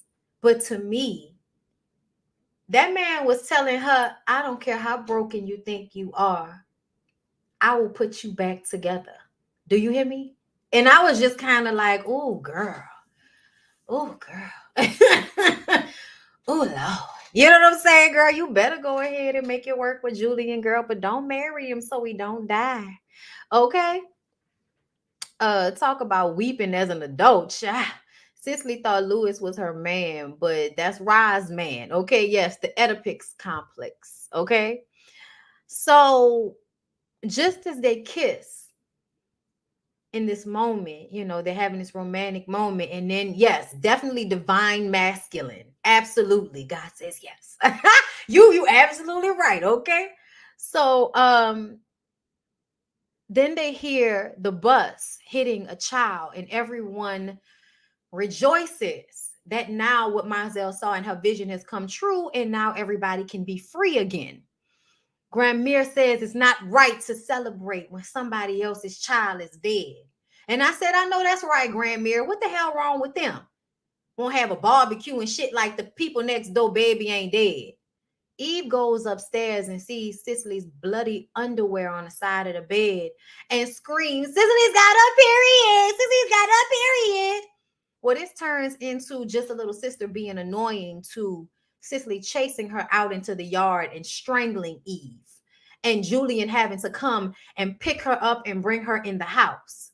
When Louis finally gets there, he comes running up the stairs, and Roz is like, I wonder if it's my fault because I slapped her, that day in the storm. And he tells her it's not. He's going to go and check on her. And Roz says, she started her period. Did you know that? He says, no. He goes in and she's laying on Mizell's lap. And she says, no, Daddy, I don't want you to look at me. And he says he'll get a woman doctor in town to look at her. I was not sure if she was ashamed because her period had started, or if she was ashamed and upset, or not even upset, ashamed, but upset at him for what happened the night before. So I think it was one of those two things. Either she was ashamed or she was mad at him, or both. But it didn't seem like the anger that I feel like I know she had towards him based on what happened the night before. But we don't know what happened the night before just yet. So Eve goes to the market and ends up stealing a pineapple. And she runs up to Elzora, who calls her bad girl, pineapple thief. And Elzora scared the shit out of Eve. So she drops the pineapple and she runs away. Cicely is still upset. Roz tells Louis that she thinks I'm driving you away, Louis. It's a conversation that Roz is having with Louis. And she's basically saying that Cicely is angry with her and thinks that she's pushing Louis away. It's almost like she's sleepwalking. So we don't know what happened. If, what happened harmed her. Like, we just don't know. Like, is it her period? Like, we don't know what's going on. We just know that something happened and Cicely's acting different and nobody understands why. So Louis and Roz talked to her about going away for treatment.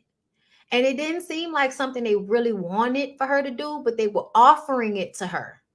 And she says that she wants to go. Obviously, they didn't want her to go because they both seemed kind of sad when she said she wanted to go. But they decided they're going to send her to Roz's mother's house for a little while.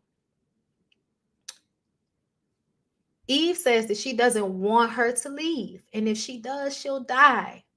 And she cries to Cicely, why won't you talk to me? Why won't you tell me what's going on? This is when they're alone.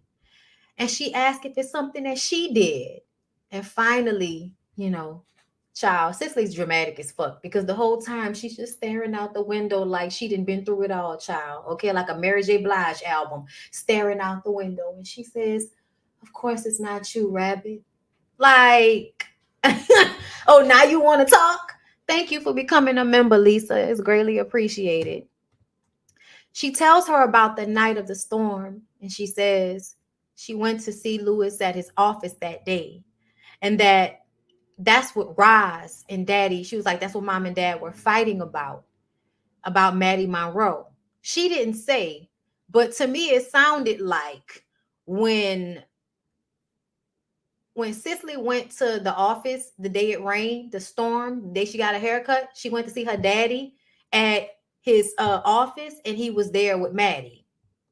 Maddie hangs around his office all the time, apparently. And so whatever happened, she eventually told her mama about it. We just didn't see it. Eve says, now you believe me, don't you? And she says, I believed you then. She says, after they fought, Mama and Daddy, she went downstairs, ignoring her mom telling her to take her ass to bed. She was afraid that he would divorce them, not divorce Roz, divorce them. She wanted to make him feel better, so she started rubbing his shoulders. And she sat on his lap, and she said she was scared, but she kissed him. And then he kissed her, and he was hugging her, and she was trying to get away, so she kicked him. And he slapped her and pushed her to the ground. Eve says, she'll kill him for hurting her. I'll kill him for hurting you. She was like, he hurt me so bad. And it seemed as if the lines had been blurred And the daddy, out of his drunkenness, may have gotten confused, or maybe he took advantage of her. We didn't know what was going on really, but in this moment, it felt like the daddy was trying to her. Okay, I'm not going to say the word. But Eve now knows. Eve is now angry on her sister's behalf. Very, very weird the way that happened. Also weird the way we didn't really see the relationship between Cicely and Eve until this moment. Until right around this time. This is when we see the closeness between Cicely and Eve. Because before then, it was more like Cicely is the head and everybody follows behind her, and you feel a little jealous of the position she has in you guys' family, which sometimes even is a position higher than your mother. So Cicely is supposed to be leaving to go to the grandmother's house, and Roz is going to get her settled. She does this, here, because of the lips. And Mazel sees this. Mazel, like, what the hell is going on here? But she doesn't say anything in the moment. Louis was supposed to come back before dinner, but he didn't. And Eve waited up for him. Mazel says maybe he got caught in traffic. Eve says it's Sunday. Mazel tells her they will be back, Louis and Cicely. She says she hopes there's a divine explanation for it all, because if not, that's so sad. Funny way Mazel would be talking in front of Eve and then completely forget that she was there.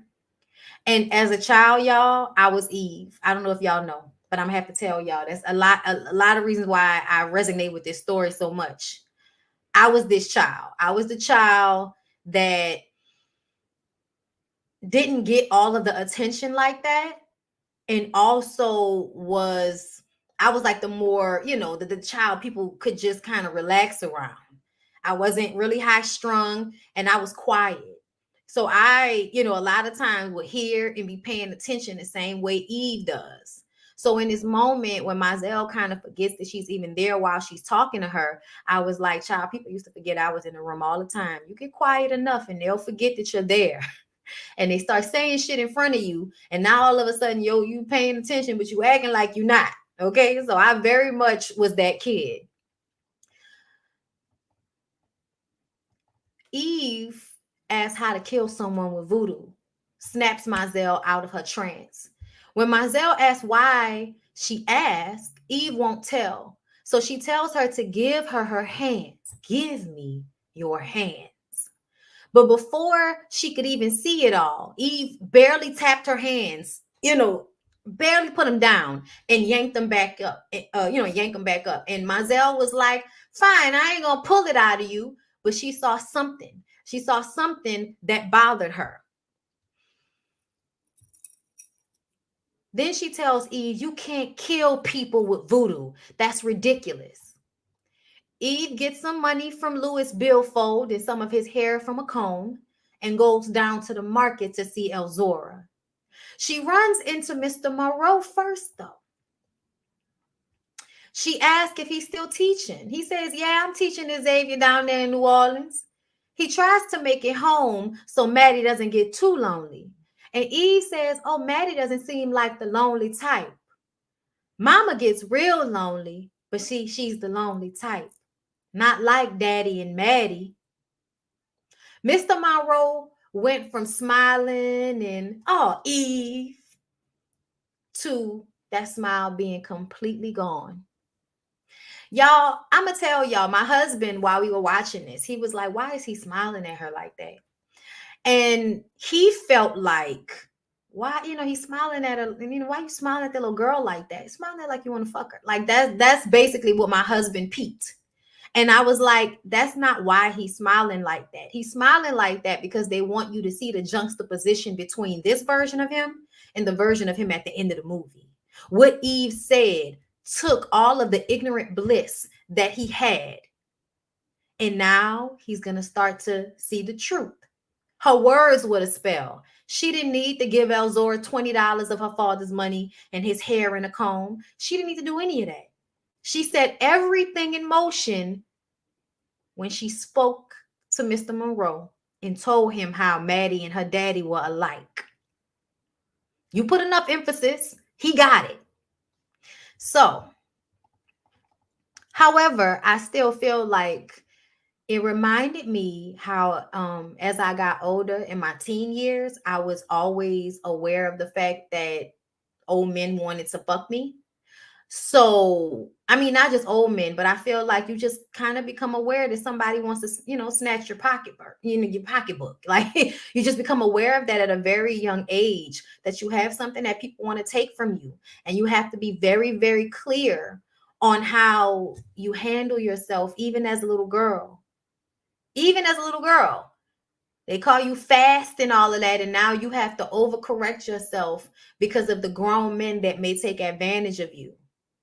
Very problematic, but it was something that I feel like was very subtle, very, very subtle. But I think it was on purpose, because I think as a young girl growing up, those are your feelings. That's how you think sometimes. That's the underlying kind of, can I be okay around this man thing? I feel like even as an adult, if I don't know a man, I assume I'm not safe until you prove that I am safe. Like, I don't know why, but that's my natural feeling. And as a child growing up, I was always made aware that I was not safe around everybody. So, just something that I clocked in that moment, that, when we're talking about telling a story from a child's point of view, you're still telling it from a girl child's point of view. And at 11 years old, you start to, the age that she is in the movie, you really start to be made aware of the fact that these old men look at you, and it makes you feel like you can't look back at them. I'm an adult, and I barely make eye contact with men on purpose, because eye contact feels like an invitation, even when it's not. Like they look through you. Yes. Like it definitely, was something that was subtle right there, but real to the experience of you as a young woman at 11. You know what I'm saying? So Eve rolls up on Elzora with 20 instead of $1, and she brings Eve to her office. They take a nice long walk to her house. They eat soup and discuss Eve wanting someone dead. She asks if Eve is sure, and she says yes, she's sure. So she says she'll need hair. She brings out the hair. Elzora smiles as if it is merely a game. Eve goes home to stick pins in a stuffed animal, thinking that Elzora was going to create some type of voodoo doll to give to her, and then she was going to be able to inflict the pain on her father. But oh no, giving her the hair and saying that you wanted it done, that was all you needed to do. Thursday night, when she was supposed to go back to Elzora, says, "Did it work?" She was like, "What do you mean, did it work?" "No, you didn't give me the voodoo doll." She's like, "I didn't say nothing about no voodoo doll.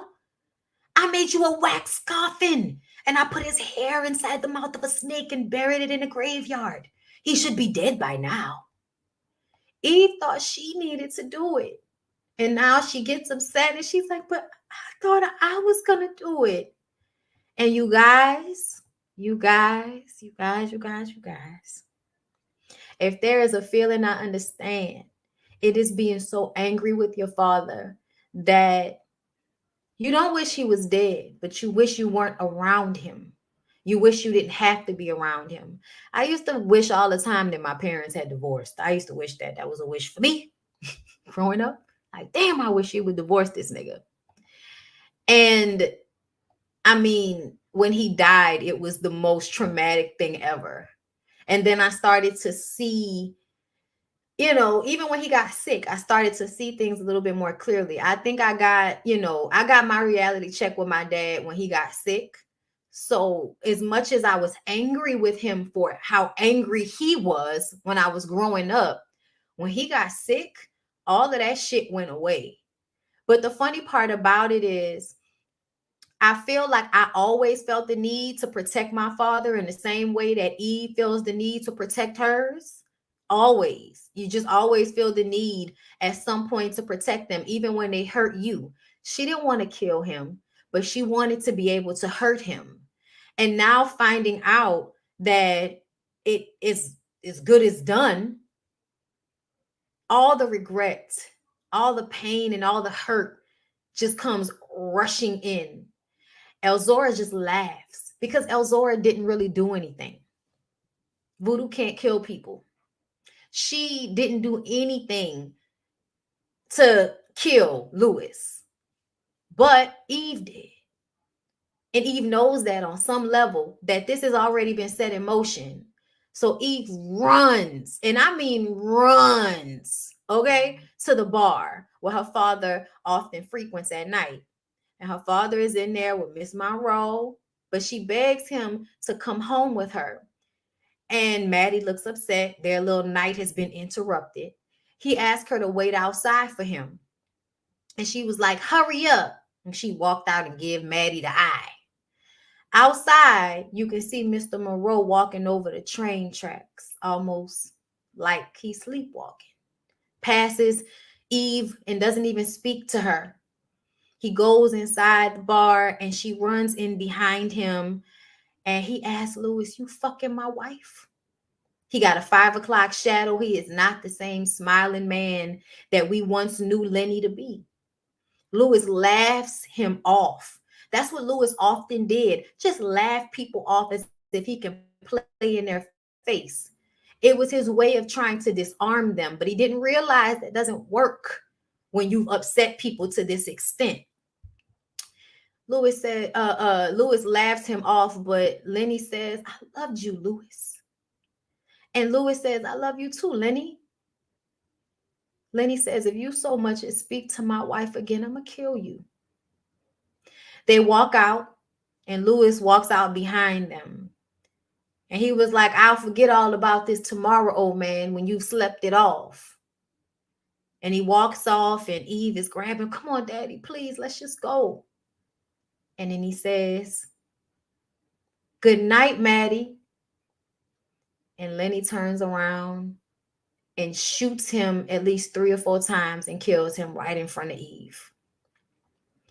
The thing about this scene, y'all, was when Lenny said, I loved you, Lewis. Something about that. Something about that. You were his friend. I think that was the most heartbreaking part of it all. I mean, he'd been breaking his wife's heart the whole time, his daughter's heart the whole time. We didn't even see the relationship between Lenny and Lewis. But when he said that to him, I loved you, Lenny. I loved you, Lewis. And Lewis said, I love you too, Lenny. I was like, that was your friend.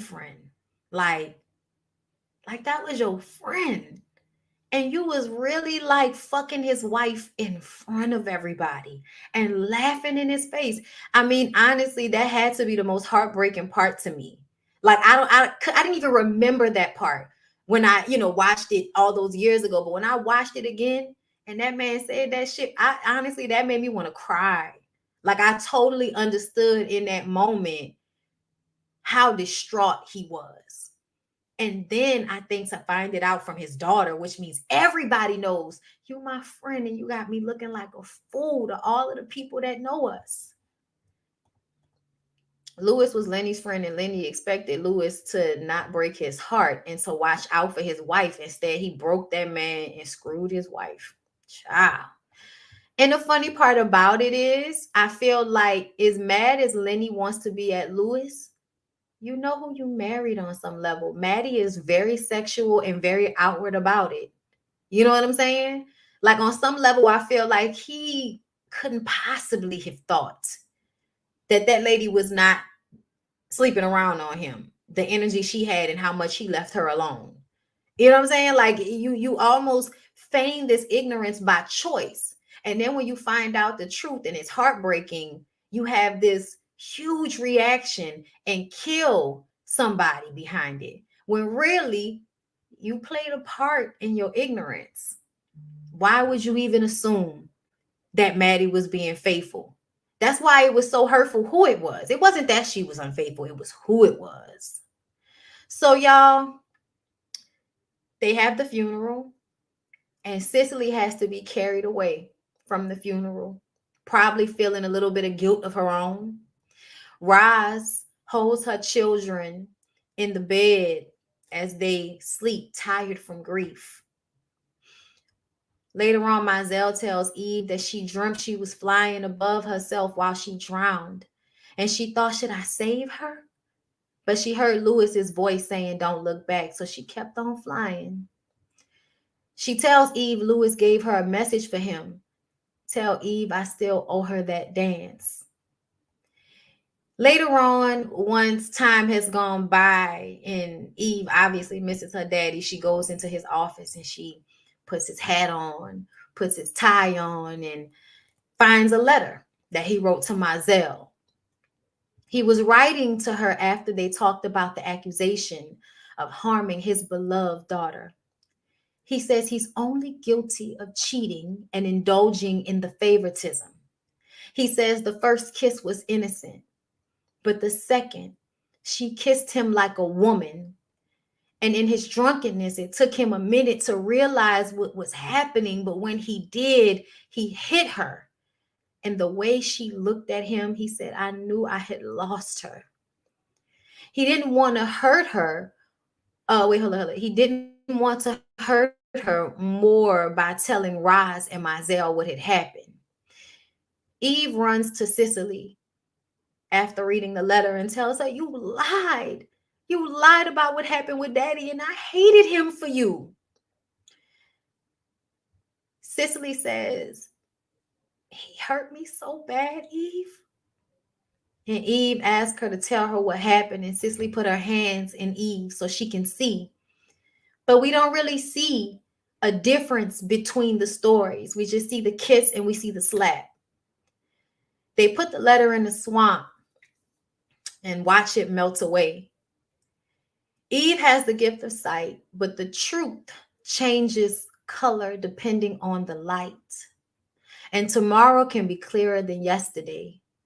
Memory is a selection of images, some lucid, others printed indelibly on the brain. Each image is like a thread, each thread woven together to make a tapestry of intricate texture.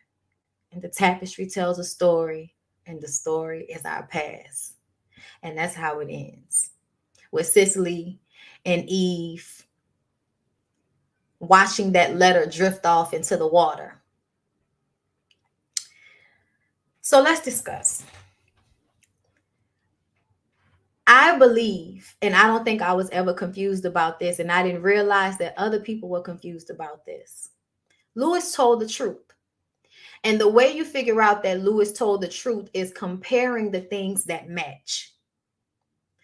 Cicely was trying to make him feel better. And so she kissed him like a woman because she was trying to do what she thought her mother wasn't doing right, because she didn't want him to leave. Him indulging in the favoritism, it created a emotionally incestuous relationship between he and Cicely. And when you create emotionally incestuous relationships with your children, you treat them like they're adults that understand life, but they're not. They're children. And they are simply doing what they believe you want them to do. Everything that Cicely did was what she thought her father wanted her to do. Everything. And so when she took that moment to try to kiss him and replace her mother, because she felt like her mother was pushing him away and she wanted to keep him and make sure he didn't leave them for Maddie Monroe, the lines got blurred. But the lines had already been blurred. He'd already allowed her to almost sit next to him as if she was his wife. So she took that role on in making him feel better. And he was drunk, but when he hit her, it was, no, that's not right. But it's your fault that she felt that that was something she should do, because you blurred the lines. He had been blurred the lines. So that kiss was only, basically a culmination of the relationship that he had created with his daughter. Honestly, I feel like he probably took Cicely to cheat too, and she knew. And so they had to create this bond between them so Cicely wouldn't tell her mother. And I believe he often antagonized the relationship between Cicely and Roz so Cicely wouldn't tell Roz what she knew. But the night that she showed up to his office and Maddie was there, you betrayed all of us with that. So I think she went home and she told her mama. Her mama comes downstairs and wants to argue, and Cicely wants to do what she does, which is come in after and sweep it up and clean it up and make daddy feel good again, right? Because that's still what she wants. She still loves him, even though she was mad at him too, which is why she told her mama. So, in her trying to make him feel better, to fix it, him being drunk, the lines being blurred, him hitting her out of shock and shame, he hit her out of shame and also out of shock. But she was so angry with him that I believe all of her interactions thereafter were a response to the trauma. But it was also, I'm angry with daddy because of what he did. He hit me when I was just trying to fix it. It hurt her so bad because she had never been on the other end of his mistreatment. She had never received the mistreatment the way the way her mom did, the way Eve even did. She had never experienced that. It was the hurt of her having, so, basically the hurt of her getting reprimanded. He rejected her. Yes. And that's what hurt her. And that's why she told her sister that he tried to take advantage of her until she fought him off. That's why. But essentially, if you listen to his letter and you listen to the story that Cicely told, the moments that match up, the slap, the kiss being endearing at first, and then something happening thereafter, those things matched up. But that moment when he said the way she looked at me, I knew I had lost her, and then match that with the way that she retold the story of Maddie and him in the carriage house in the barn. Her ability to lie, her ability to be vindictive, and the fact that you have created a codependent, emotionally incestuous relationship with her and made her an adversary of her mother. Traumatized at a vital time. You're going through your period. You're 14 years old. You're coming of age. You're in that stage between childhood and womanhood. And then your father dies. Now you have to deal with the guilt and the pain that was left behind. But also, as time goes on, it'll hurt because you'll feel somewhat responsible. And I'm not gonna lie, y'all, it caught me up because I was like, in one moment, y'all were wrong for making those children keep secrets for y'all. But if those children had kept those secrets, would their father still be alive? That's the question. Now, is it worth him being alive? Or should he have died? Because in 3 years' time, everybody was going to be happy again. Like the lady said, Elzora was absolutely right. She said sometimes people fall on their own swords. When she told Roz that when she got her reading, to me that meant you're in pain because your husband is cheating on you. But this is going to work itself out because his cheating with who he cheats with is going to catch up to him. Nobody needed to feel guilty or responsible for what happened but Lewis, because Lewis essentially made the decision to have sex with Maddie, to flaunt it in front of town, to show his children, for his wife and everybody else to see it. It was only a matter of time before somebody else told Mr. Marrero what was going on. But because of the way it happened, because of what happened with Cicely, look to your children. It happened within instead of from somebody on the outside. But yeah, y'all, it's a lot. It's so deep though, y'all. It's so deep because it absolutely goes to the way people do things around their kids as if their kids don't understand. And then when their kids do understand, they make their kids responsible for them. as adults, which is not a good thing. It's never a good thing to enter into agreements with your children as if they're adults. And people do that all the time. And that's what was going on. I wish it was a book too. I was looking it up like, this shit not from a book. But that was exactly it, you guys. Like, that was exactly it. Like, how everybody basically knew what was going on. It was going to happen, but because of, the interpersonal relationships between him and his kids and his wife and all of those things. I mean, he even wrote in a letter about how he needed to be seen as a hero. He needed to be seen the way those women looked at him, the way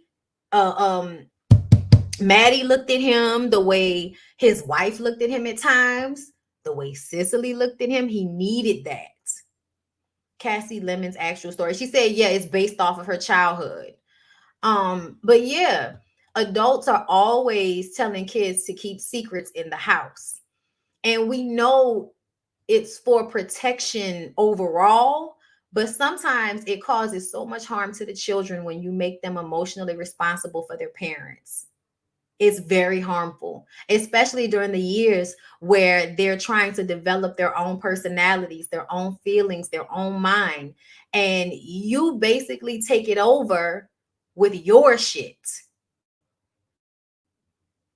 It corrupts the way they grow up. It really does. And then you add the death on top of it. Child, them children needed therapy like a motherfucker after this. Children should never the secret keepers. I think, yeah, it is. It's based off her traveling down here to Louisiana as a child. Man, Bondy, I love deep discussions like this. Oh, good. I'm so glad y'all are enjoying it. I hope that I'm communicating it clearly to everybody, because it's a lot in my mind be going all over the place. I read the script, and within it, Cicely and her siblings are said to be raised like little adults. That was obvious. I'm going to tell you why that was obvious. Quoting Shakespeare. Would 11-year-olds quote Shakespeare? Like, they had read the Greek tragedies. Those children were left to fend for themselves while the mother obsessed about her husband and the husband cheated. You know what I'm saying? They walked around with Aunt Mazel that's smoking cigarettes and giving readings to the women in town about, who's taking their money and who's sleeping with who. Back in the day, I feel like they absolutely raised more children were raised like adults than now. It's called parentification, placing children in adult positions and expecting them to behave as adults. It was happening all over the place, except for with Poe. Poe was the only one that it seemed like was allowed to be a child, which is so funny because it makes me wonder if that is an extension of the way Black men are coddled in their families, because Lewis was obviously coddled in some way in order for him to be this narcissistic as an adult, and everybody just goes along with it because he's the doctor. He was a covert narcissist. Yes, the narcissist martyrdom is sickening from the letter. It was, because he was fucked up. He was fucked up in so many ways. A lot of what he was doing, his relationships with the children, with, everybody, was to protect, his shit, his cheating, him getting his feels from being needed and pined over by these women. Well said, thoroughly explained. Bravo, Bondy. Thank you. I'm glad y'all enjoyed. This was so good. I need to watch the movie again. Can you do the best man? Yeah, all the women knew Lewis was cheating, and it took a man to end it. I wonder if there's a message in that. I wonder. And then add the gifts on top of it. Whew. What happened in this house stays in this house. Mazel needed the same. That's another way they mirror each other. Part of her counseling work was that she needed to be someone's superhero too. Yep. That's why she looked down on voodoo done by others. Yep. That's very true. It's always a problem because it calls on them to be more emotionally responsible than they have the capability to be. It stunts their growth by taking away the full growth process. Oh, girl, when I tell y'all this movie was a lot like, my life growing up here, a lot like my life growing up here. This is a great review. Thank you. Lewis was conquered by the least important person in his life. Jeez. Did they ever spend time with Poe at all? The grandmama did. The drinking in the beginning, Well, 1950s education was about the books, a mark of black wealth for sure. But it also, I think, those children were reading clearly adult themes. People cheating and getting killed and fucking their parents. Yeah. Yeah.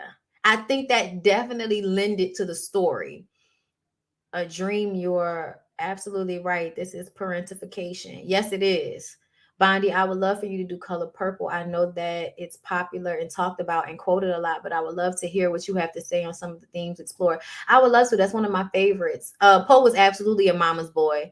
I knew too much as a child. I became a people pleaser because of abandonment and trying to fix things I didn't know how to. Therapy has helped me understand so much. You and me both. You sound just like me. I literally just had a conversation with my friend yesterday, and I had to make her understand how she did the same thing. Like it was her and her mom against the world. So she also became an adult early on, becoming responsible for the adult in her life at a young age, and still doing it now, being a people pleaser, being scared of being abandoned. Like, you know what I'm saying? Like me and my friend were just talking about this. Remember the Brown v. Board of Education? So them quoting Shakespeare was a status flex for sure.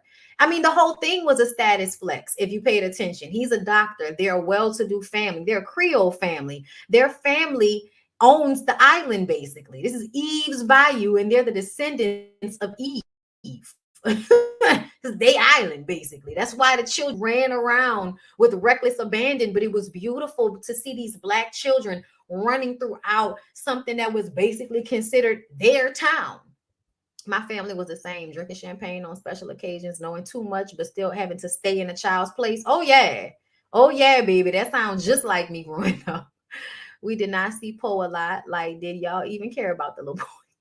All the men were allowed to act up. I have never watched the movie, but it sounds really interesting. It is. I believe Cicely was obsessed and loved her dad, came on to him, and when he slapped her, she was hurt and embarrassed. Yep. The boundaries weren't clear in the household because he made the first child rank higher than the mother. In therapy, we call this a hierarchy or triangulation. Yes, triangulation. He sounds a little like Ryan from Black Ink Crew Chicago. Ooh, can you do what's love got to do with it next? We'll see. This is a great review. Thanks, Brian. Thank y'all for joining me. Make sure y'all like the video. This was wonderful. I think I watched this movie when I was too young initially. Me too. I'm trying to think of another movie that had a lot going on that I'd like for you to just say. I saw this as a child, and never in my wildest mind it was this deep, right? I really feel like as an adult watching this back, it was way better than when I watched it as a kid. Yes, Lisa Ray's relationship with her father and how her mother's relationship. Yes, it reminded me of that very much so. Daddy's a whore. Daddy uses daughter against mom in order to protect himself, because if the daughter is on the mom side, then when you come home from cheating on the mom, then the mom and the daughters are going to be upset with you. Just like when he walked into the room and his mom, his sister, and his wife were all upset with him. But you keep that, that endearment with one of the daughters so that she's always the one that cares more about your feelings than hers. Really, for most women, the minute you are sexualized, the childhood ends. Oh, Lord.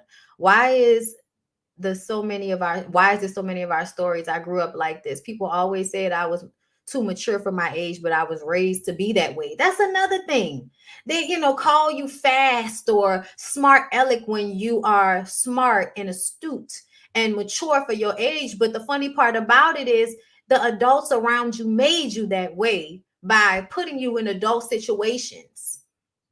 Yes, I not only tried to help my mom, she dealt with depression, but didn't know it all the time. My mom had unresolved trauma and more that I helped take care of my sisters. It was a lot. Yeah, you sound just like my friend yesterday saying that she, her mom went through depression and there were times when she had to, take care of her and her little brother. It's crazy how we watch so many of these different movies and have no understanding of them until we become adults and watch them again to gain an understanding of them. It is. Journey Smollett played this role. Yes, she did, y'all. This was absolutely amazing. The chat made it all more better, minus that weird Sierra thing. I didn't see that, and I'm glad that I didn't. As a person who loves all things witchy, I watched this as a child strictly from the mystic aspect of it. Now, as an adult, I see it as a much deeper story. right? I feel like I didn't even pay attention to the mystic part about it as much. It was really more so about, like the dad and the daughter's relationship to me. Um, I guess that's what I paid more attention to, because even though I was like daddy's girl, I was more like Eve in this way. Like I was, I was the baby and stuff, but I always felt that my sister, my oldest sister, was my father's pride. You know what I'm saying? Like pride came from her, especially because she was much older than me, so she accomplished a lot more. His relationship with her was based in her being, him being proud of her for what she had accomplished. So mine was like, I'll never reach that. You know what I'm saying? Like, I can never do enough to make you happy. I can never make, do enough to make you not be angry. Like those types of feelings. I remember watching Was Love Got to Do With It as a child. And when certain scenes come on, my mom would tell her to turn our heads. Child, the sex scene that they could have kept. It's sad young girls have to be careful around nasty old men. They can't dress as a kid and be free. Nope. While the older women didn't explain this instead of making you an enemy. And that's another thing. A lot of times I feel like if only things had been explained, we would have had a different experience with our parents growing up. You don't need to tell your kids everything, but you need to explain the mechanics to them. You should review The Wedding with Lynn Whitfield and Halle Berry. Oh, I remember that one. The Feast of All Saints. Got to do that one. Oh, that was a good one. I remember that one. You don't like The Color Purple? I love The Color Purple. That's one of me and my mom's favorite movies. Bondy, being from Louisiana, how did you connect with this movie as a child? I connected with it as a child because the scenery, first of all, but y'all know I say, I grew up, a little New Orleans princess, so to speak, big family. Um, my parents weren't rich, but we were well known and we were extremely comfortable, and we were always around the who's who. My dad was friends with, politicians and police officers, and my mom, our family is famous in the city. So everybody knows my mom and my aunts and my uncles, my grandparents, like everybody knows us. So essentially, I really did run around like Eve as a child. Me and my cousins ran around the seventh ward as children, free, reckless, abandon, being old enough to understand certain things, to be careful of men and going too far away. But my mom's hair salon was right down the street from the house that they filmed the first Candyman movie in. So, growing up, a lot of the mystique of New Orleans and the history and the family dynamic and the drinking and the partying, all of it resonated because it was basically just depictions of what our families look like. Mine as well. You know what I'm saying? My daddy, what I am not a Mercadale. I am a Montana. My mom. I'm a Montana. So, you could look it up. Mm, we're not an old Creole family like that. No. We're Creole, but we're not like a known mixed family. A lot of the known Creole families in New Orleans are from mixed heritage, for real, for real. But for me, ours comes from Masson Indian, from the the Indian culture here in New Orleans. That's where my family's um fame comes from. Growing up, so like if you look up Tootie Montana, Edward Montana, like that's my family. I'm not doing Crooklyn. I've already done Skeleton Key. I'm going to repost it. I write a letter. I would love to see you review Babs. Okay, all right, I might. I love Babs. I'm gonna find Skeleton Key and put that up for y'all this weekend. Hopefully they'll approve it since they've been flagging everything that I've been putting up. After hearing you, I'm gonna go watch it again. Sexual abuse also makes you grow up faster, but you still have a feeling of loss. Yeah, you do. I know the Montana's awesome. Oh, okay, yeah. This is a great review. Thank you. I'm glad y'all enjoyed it. I'm gonna go ahead and skip on out on y'all. But y'all have, I've already done Love Jones. There's a playlist of all of the Now That We're Grown movies for y'all to check out. Okay, so y'all check that out. And I will see y'all in the next one. Thank y'all so much for coming through. Have a good rest of y'all day. Love y'all.